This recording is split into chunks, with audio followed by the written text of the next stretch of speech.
It's Friday, May 2nd, 2025. Welcome to Make It Make Sense. I'm Grant Herms. Today on the show, make corruption great again. Over the course of the first 3.5 months of this second Trump term, there have been a lot of stories about how Trump has taken aim or threatened or even broken basic laws and norms that we think of as the president having to follow. But something that hasn't gotten a ton of attention is the outright corruption, or at least movements toward real corruption. Sure, I have talked about it here and there when it comes to specific people like Elon Musk, and we are going to be talking about him today, but there's something more to that as well. There are also big signals coming from the White House and the president saying he is open for business for himself. It's why my guest today is Rick Claypool. He's a researcher at the public accountability nonprofit Public Citizen, and he's out with a brand new report that looked at dozens of companies that have had their investigations dropped or stopped under the new administration, a lot of them who just so happened to have donated to Trump's inauguration.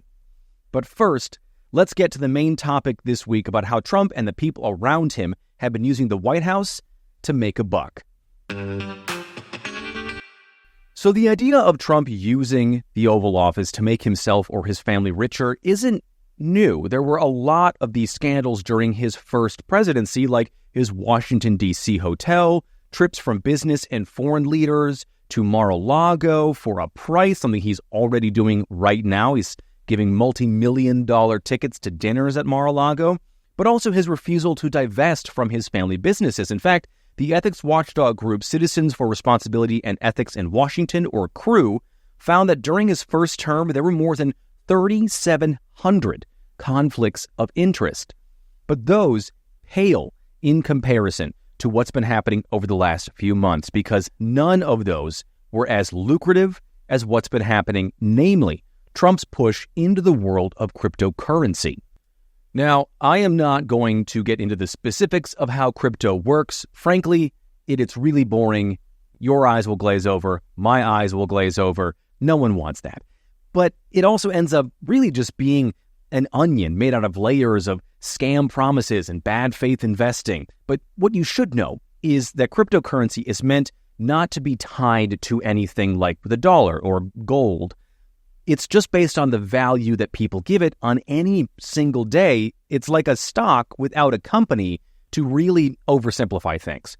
Now, back in January, just a few days before he took the oath of office, Trump announced a brand new crypto coin, what's known as a meme coin that's tied to a joke or a person, called Trump coin. This digital coin is about 80% owned by the Trump family, which means they have the ability to reap real money from this when they cash it in, even though it's just been made up out of thin air.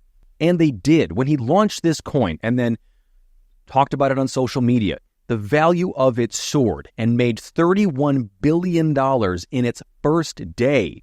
And it's not hard to see why. If you buy a crypto coin that's linked to the guy who can set the policy for the future of crypto trading in the largest economy in the world, which is the US, that's a good way to set yourself up to get really, really rich really fast. Even if that initial bump that Trump coin saw was sort of wiped out because of the way that meme coins work, and in the end, estimates say that the family netted somewhere around $350 million, but that is still a lot of money.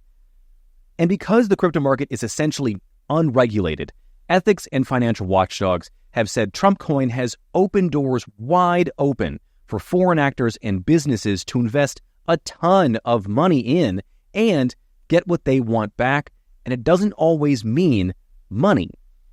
In February, a Chinese crypto entrepreneur named Justin Sun bought $75 million worth of a Trump coin and had his civil case against him dropped. Or just this week, a company called Freight Technologies that uses AI to help companies deal with the logistics of moving goods across North American borders into Canada and Mexico announced that it was taking on $20 million of debt to make Trump coin the, quote, cornerstone of its digital asset strategy, whatever that means. But then, in a release about the purchase, the CEO said the quiet part out loud, writing, "At the heart of Freight Tech's mission is the promotion of productive and active commerce between the United States and Mexico." So they're going into tens of millions of dollars of debt in order to have influence over the trade war negotiations and the tariffs, not really because they think Trump coin is worth being their cornerstone of digital asset strategy. And because Trump coin has been successful, Trump also launched a second venture into the crypto world called World Liberty Financial. It's constantly advertised on Truth Social, his social media site where Trump does the vast majority of his communicating with the public, both as president and as an individual, though that line is incredibly blurry and might as well not exist with him. That company was meant to create what's called a stable coin, the opposite of a meme coin, the opposite of what Trump coin is. It's meant to be able to get backing from more established crypto companies and trading platforms so that it's less susceptible to the ups and downs of a normal crypto market.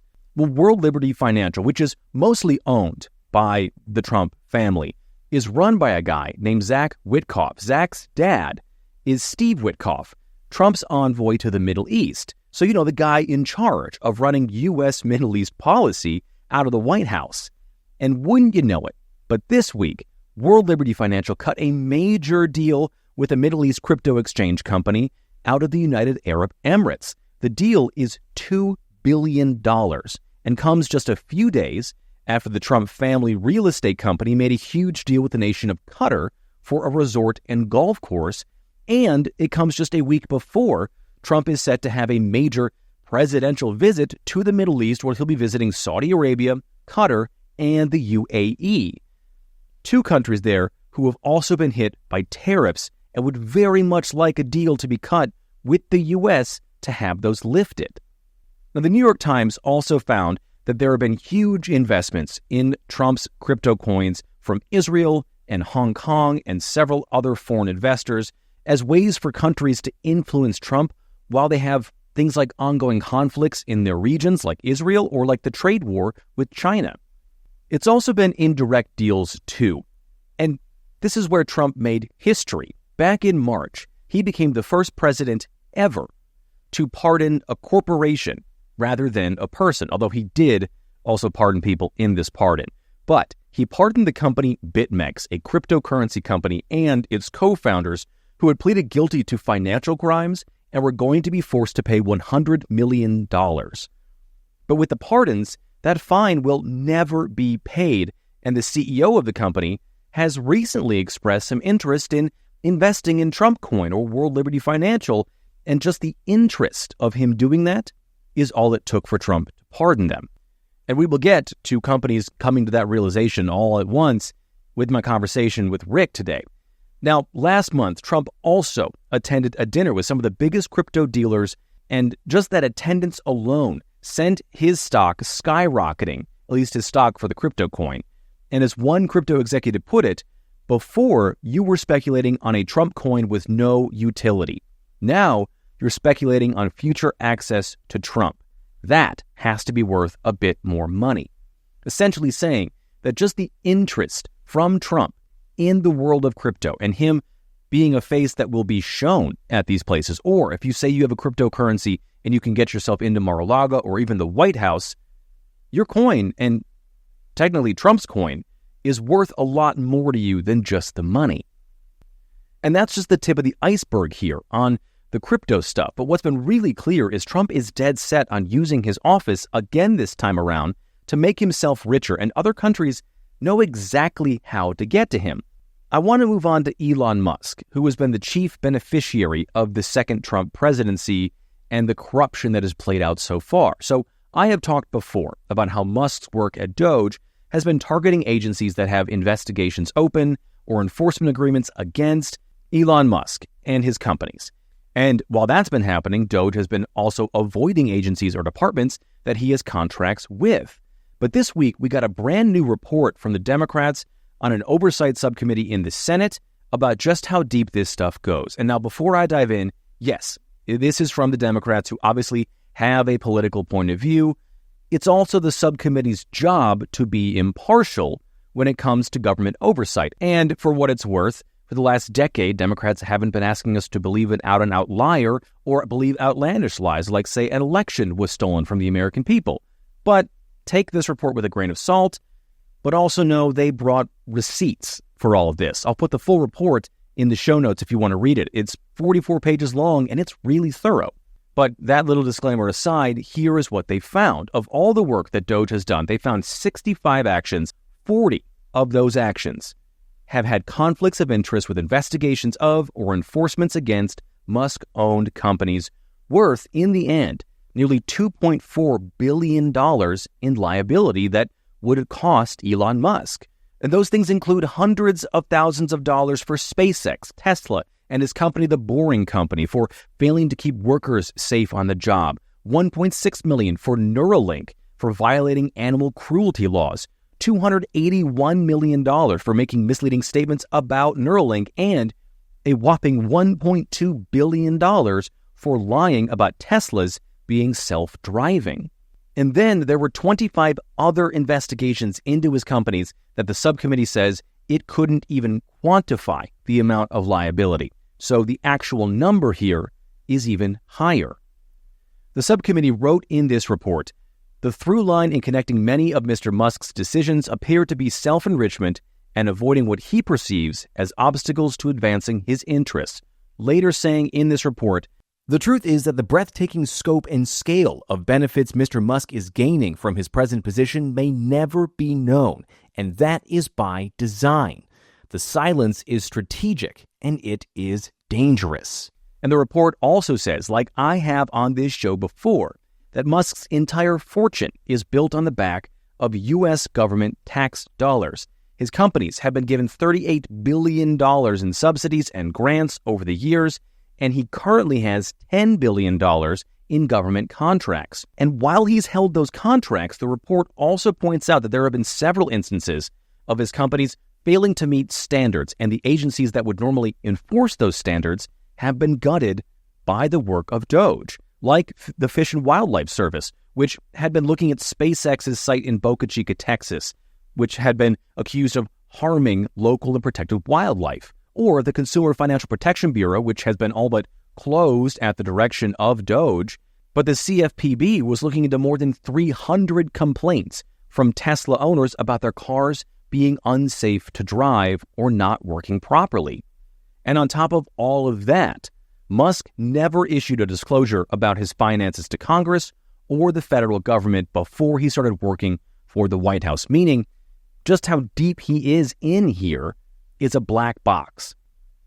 Again, this is something that I've talked about before and something that we've known for quite a bit of time, but to have it in official government record like this, in a committee report where staffers had to take time investigating, where senators had to pore over these things, come to an agreement, and then write this report, it is something to have this in here and then to also have it backed up by government documentation, which is different than some of the other oversight committee hearings and reports that we have seen in the past, like, say, the investigation into Hunter Biden.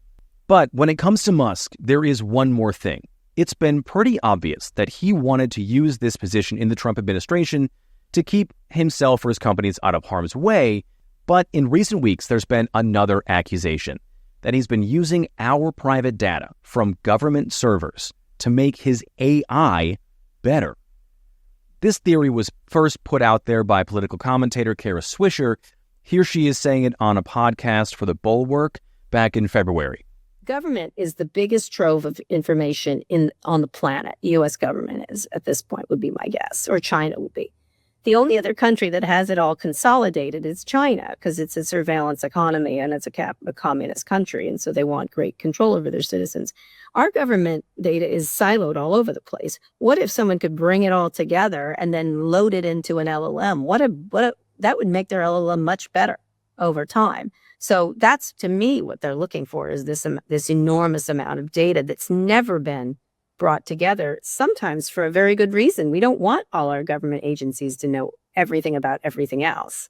So you can create an enormous database of everybody in a way that you could never have, and then combine it with public databases and commercial databases. It becomes a very powerful weapon. It's a frightening thought. Absolutely. And this idea bounced around for a few weeks since she said that, but no one in the U.S. has really taken it seriously. But somebody else did.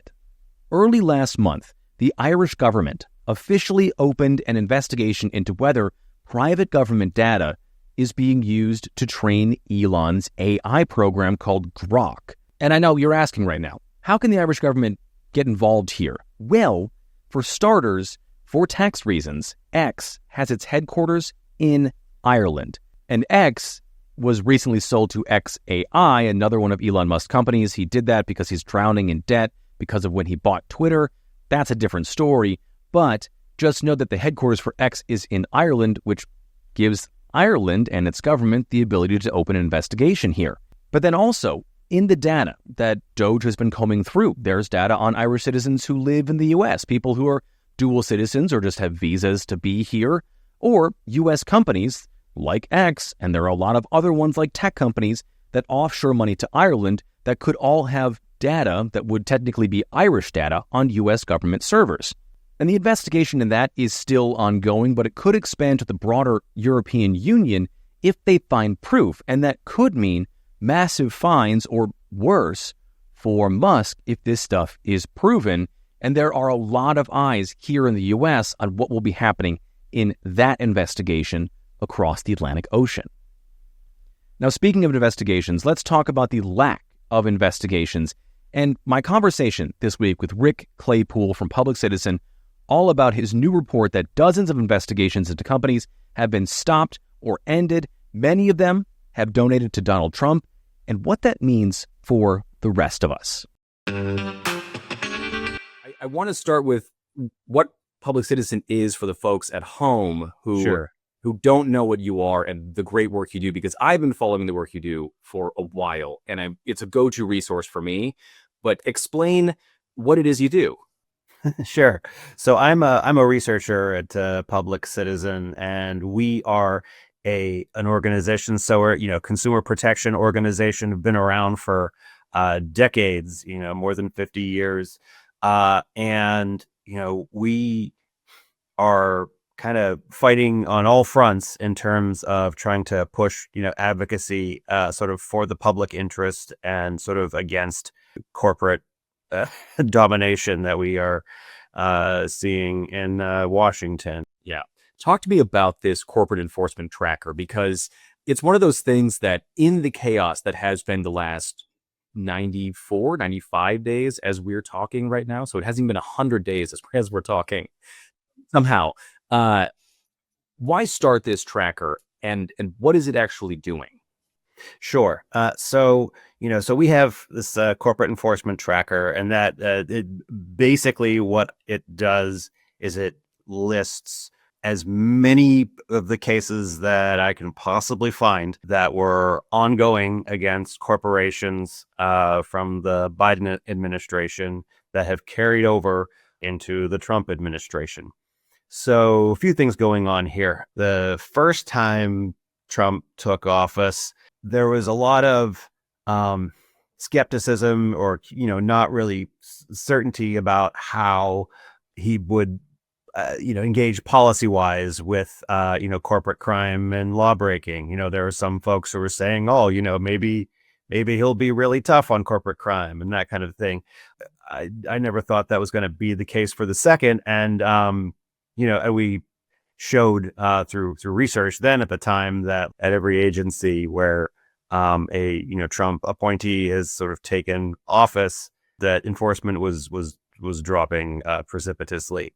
So I have continued to sort of track corporate enforcement in various ways. We actually saw it go historically low under Biden as well. That the number of corporate prosecutions has been dropping since 2000. And while there were some really good, strong, active areas of corporate enforcement under Biden, thinking the Consumer Financial Protection Bureau, the Federal Trade Commission, the Antitrust Division of the Justice Department, there are also other parts that were kind of anemic. And now, over this transition, I think it's very clear everyone was expecting a sort of broad retreat from enforcement against corporate misconduct. And so we decided, okay, let's track it in real time. Let's see what this looks like. Let's see what cases are being dropped, against which companies, what kinds of misconduct, and what kind of patterns start to emerge beyond just shrinking corporate enforcement. And so the patterns that we're already seeing are that, categories of enforcement are going away. The crypto enforcement space is one of the, most noted ones. The SEC, I mean, it's not really appreciated. I mean, had a pretty strong winning streak against these companies for securities violation, right up to the point that the new Trump administration decided to start halting and dismissing these cases. Other categories of misconduct are laws preventing corporations from expanding businesses by engaging in bribery in foreign countries. So that's been halted, across the board. And the way that the Trump administration has dropped these executive orders that are attacking transgender people and diversity, equity, inclusion, and that's doesn't seem like that would necessarily obviously play out in the corporate enforcement space. But what it means is that the Equal Employment Opportunity Commission, a division of the Labor Department, has dropped all its cases of discrimination against transgender workers from their abusive bosses. When you're talking about these things, we're not just talking about the financial stuff. It's not just the SEC. It's not just the FCC. We're talking about some of the mergers that were happening or some of the lawsuits brought against, let's say, Disney or whatever. But it's also these EEOC cases as well. When we're talking about enforcement, labor protection cases, OSHA cases, a lot. I'm picturing right now the list the New York Times had, I think back in September, of all of the enforcements and investigations that Elon Musk's companies were under right now. That's right. It's not just the money, it's also these other things. And I want to ask you one thing too, because you said it a couple times. Is this just you doing this research? Or is it just you're the guy coming? It's because it seems Herculean. Well, this is my little, I mean, they say, they're, the Trump administration is flooding the zone. And so this is my little corner of the zone. There's so much that can be, talked about and just like, oh, like there should be a law that prevents, a corporation from screwing people in this way. Right.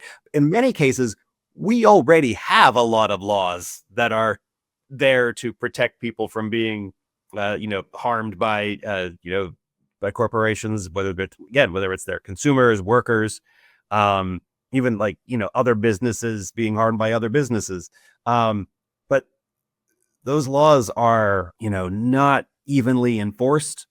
And the uneven enforcement is something that disproportionately tends to benefit the biggest corporations. Mm-hmm.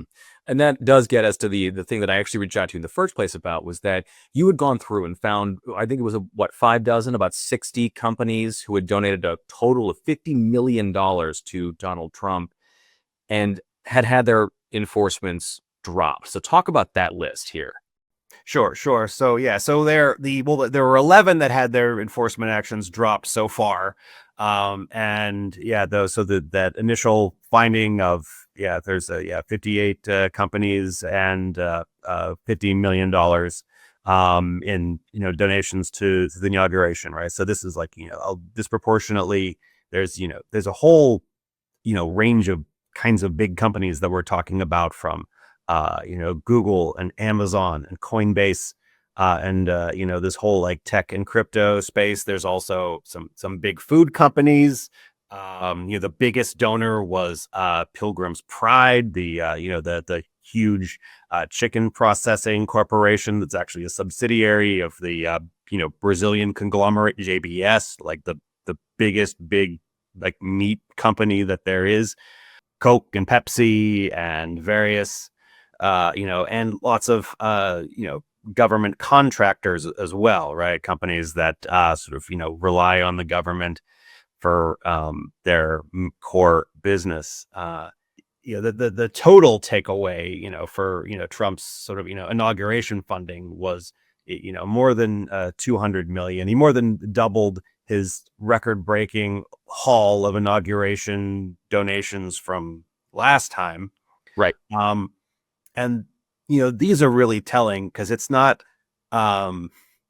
these are not companies that are like, contributing to, help the candidate get elected, or they're, something like that. This is just like, we're gonna, give money to ingratiate ourselves to the incoming administration. Yeah.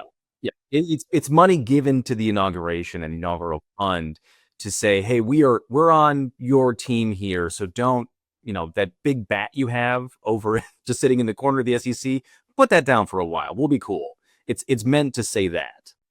Exactly.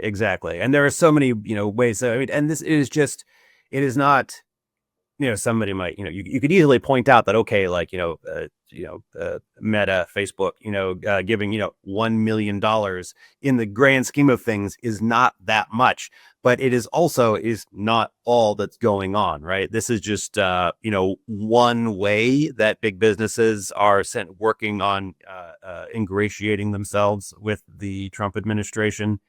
But it is a very, easily quantifiable way, right? You see the other things that are going on as well, that, all of the efforts that, companies are, kind of, doing to kind of, have their way, with the administration. And, whenever, they're asking for things, some things are less, clear and concrete than other things, in terms of, what policies they might have, what we can, call for, it would just like anything, right? If they want a piece of legislation passed through Congress, like obviously, if they have the president's ear and they have lots of lobbyists, they have a lot of power to make that happen. It's still really hard to pass a law through Congress. What's not so hard is, oh, hey, you're going to be dropping, enforcement actions against lots of companies anyway, because, they always sort of present this idea of like not enforcing the law as somehow pro-business. But it's actually really crappy if you are a business that is following the law, and somehow, businesses that cheat have a unfair advantage over you. I had a question about this too. So we're talking about, enforcement in terms of actual, in court fights, right? Or sanctions, or whatever we want to call them, that have been placed in these companies. Have you been able to look into anything that's outside of that, but still falls under enforcement? Say like the USDA not inspecting certain places, or that kind of a thing? Or is that almost too hard to nail down because you're looking for the absence of something?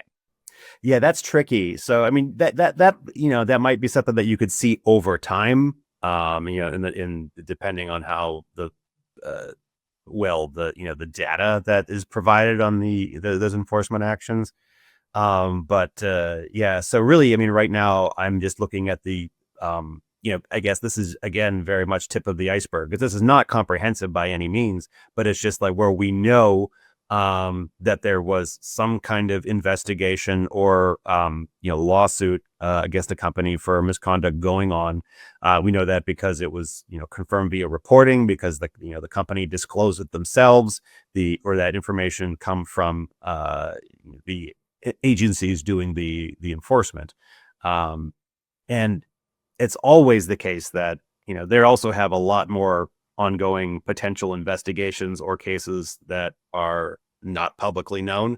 And companies, whenever they're, say, issuing their financial statements, and they have to disclose that they're facing some kind of investigation, they have a lot of discretion about, what they can disclose and whether it, rises to the level of something serious enough that they want to share it with their investors. Sure. Not to belittle how tall the tip of the iceberg is that you're on top of right now. I didn't mean it that way. But when you say disclosure, I was also thinking, as I've been looking through this stuff and reading, the things that you researched and written, could we enter a space in which companies aren't disclosing things that they normally would because they don't think that there'll be enforcement on not disclosing those things? Or do you think that they'll try to skirt a law that exists because they know it won't be enforced? Are we heading in that direction? I mean, I think it is generally the case that if companies think a law is not going to be enforced if they are going to be or the law is regarded sort of is disfavored by the administration for whatever reason, then yes, if they think crossing the line into questionable legality is going to make an amount of money that makes the risk worth it, for sure. The thing that corporations essentially do well, their whole purpose is just to sort of calculate risk and try to grow profits. And if they can do that and get away with doing it in ways that that break the law. And again, this is not just yes, it does include financial crime, things like not properly preventing your bank or financial company from being used to launder money for illegal activities. But it also means if they can cut corners on worker protections in ways that means people are exploited and harmed and underpaid and even die, if it means that consumer protections are shrunk to the degree that various types of for example tech company abuses that sort of violate users' privacy or that kind of degrade people's experience and is just generally are harmful. The sky's the limit. Is there a difference between the kind of lack of enforcement, maybe it's more brazen now in this administration than it was, say, compared to the first Trump administration, or even some of the lack of enforcement under Biden? Are there differences you're noticing that are maybe just different, but maybe more alarming at the same time? Yes. I mean, part of it is just the acceleration and the sort of right out of the gate messaging that is directly antagonistic to the types of enforcement that we're talking about, where you have crypto executives sort of describing the Securities and Exchange Commission's cases against them as weaponized law enforcement in the same way that Trump has described some of the cases against him. Clearly they're trying to get sympathy and sort of see the sort of cause against weaponized government with each other, and the same thing from Elon Musk as well, right? And the many cases against him. So there's this already idea that they're trying to discredit the ways that the government protects consumers and communities and workers and the environment, and they're also aggressively gutting agencies that do that important work and firing the federal workers who are carrying it out.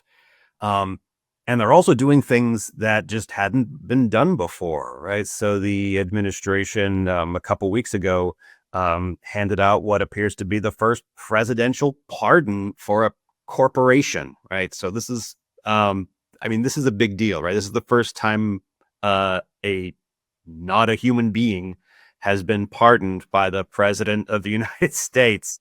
And it was BitMEX, this, cryptocurrency company that pled guilty to, I think it was anti-money laundering violations and was set to pay a fine of $100 million that it will never have to pay now. When we listen to these things and you hear Trump talk about the economy that he wants, he talks a lot about the Gilded Age, going back to a pre-1913 era kind of economy. With that, and with this lack of enforcement, it's not hard to, I guess, make the next logical step that we would also get a return of, I don't know, Gilded Age corruption. Are the things that you're looking at, do you think we are heading in that direction? So some of this stuff is just outright bribery, it's outright favoritism. Not that that's been uncommon in governments, but it feels different given the direction he wants to go. Is that something you can see in your research, or am I just reading the tea leaves wrong? Well, I mean, does seem to be the case that what is going on with the sort of declining enforcement is those benefiting from that, most and first are those who you could call insiders with the Trump administration, and that so much of what companies are trying to do to kind of get on the good side is sort of trying to present themselves and trying to become insiders with the administration, right? I mean, it seems there was a lot of talk about that was what Mark Zuckerberg has been trying to do ahead of now that the Meta trial is ongoing and could face a breakup, right? Like so much of Mark Zuckerberg's activity has been trying to sort of present himself as sort of MAGA friendly. Especially after he some folks in that space really blame him for Trump's loss in 2020. I don't want to leave people here, I try not to on the show, with just a sense that this is out of our control in some way. A lot of it is, but how do we reverse some of this? How do we tell the government, we would like you to keep the companies that control large parts of our lives in better check? So how do we do that? That's a really good question. So, I expect there will be, a reckoning on some of this stuff. And I think so part of it is to kind of, keep an eye out for, for legislation to help, strengthen, enforcement and protect the public and these sorts of things. But I also really, it is sort of on, folks who are, in the media really, and who can share stories and amplify stories to really connect the dots and sort of highlight the patterns that show that these all these different little separate things happening are really are connected and part of a pattern, like not in a conspiracy theory way, but it is like that's where these decisions are coming from. One of the other things that's really different this time, although I should also remember to highlight the authority over agencies, in particular independent agencies, and the Justice Department that the Trump White House has asserted this time around, like the ending of the Consumer Financial Protection Bureau, the CFPB. That's right. Like, That's those right. kinds of independent agencies. That's right. And so those agencies and like the Justice Department, and so for it's like for better or for worse, they are taking responsibility for what those agencies are doing in a kind of unprecedented way, and so that's gonna an important consideration for also just for like who is responsible for what's happening or not happening, and sort of keep that in focus for when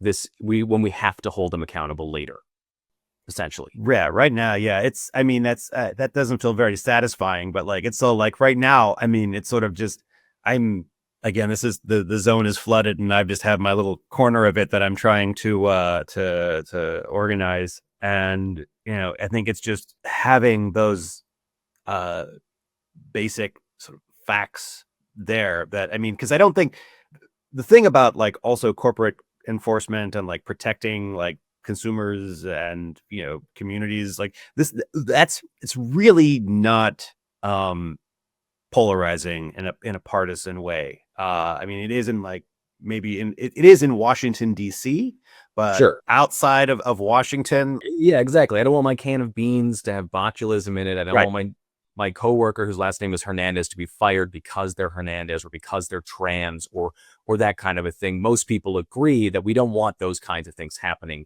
in an American economy. And then on top of it, we want the large scale things, the financial crimes caught, the money laundering schemes caught. We want to keep those things to a minimum. And like you said, yeah, not real satisfying to say, we just have to sort of wait and watch. But the more we watch, the more we'll see, and the better later we'll be at holding those folks, to the fire. That's right. There's a whole other side of this, right, where the enforcement is dropping against corporations and executives. Meanwhile, the enforcement is going out of control, ramping up. If you are an immigrant, if you are an anti-war protester, if you're a company that cares about diversity, they're talking about these kinds of things as stuff that is seriously needs to crack down. So there's a lot of important solidarity work and stuff to do in support of others who are just kind of disproportionately facing the enforcement in a really shameful way. Well, Rick, I know that I've got some folks who listen and they'll want to be able to throw you a lifeline in this flooded zone you've got. So I really appreciate you coming on here. That's very kind. Thank you, Gran. Now it's time for TLTO, or Too Long Tuned Out, where I tell you just the stuff you need to know from the stuff you just heard. Donald Trump is building a crypto scam empire from the Oval Office. Trump has launched at least 2 brand new crypto coins, Trump coin and this coin called World Liberty Financial Coin. Both of those coins have been used by foreign countries, foreign business leaders, and American business leaders to try to gain influence over Trump, and Trump seems to know that. When it comes to the people around Trump, Elon Musk is the person who's benefiting the most from being a part of Trump's inner circle. A new report from Senate Democrats found that there were 40 different actions that DOGE has taken that have had direct conflicts of interest with investigations into Elon Musk's companies that could be worth somewhere in the neighborhood of $2.4 billion that Musk might have to pay. And on top of that, there's a brand new investigation over in Ireland looking into whether Elon Musk is using private data from government servers to train his AI system on Twitter. And it's not just Musk. Companies across the board are getting wise to how they can get influence with Trump, whether that's buying Trump coin or whether it's just investing in his inauguration fund on top of the other things they're doing right now. It might be that we are entering a golden age of corruption. All right. I want to thank Rick for coming on the show again today. If you want to find that report that he put out, I've got a link to that in the show notes, plus all the great work that Public Citizen does. If you have the time, go check them out. Okay, that is it for today's episode. Please rate and review the show, whatever podcast app you listen on. Like and subscribe and hit the bell for notifications so you get alerts about new episodes that drop each week. Also, subscribe to the Make It Make Sense Substack. It's just $5 a month. I've got content going up there all the time, brand new stories. I'm working on a few deeper investigations right now. You're not going to want to miss those. And as always, share the show on social media. It's MIMS News Pod. That's MIMS News Pod, all one word, on every platform. I am at Grant Herms on X and Blue Sky, and at Grant Herms TV on everything else. Thank you so much for listening today. I'm Grant Herms, and I'll talk to you next week.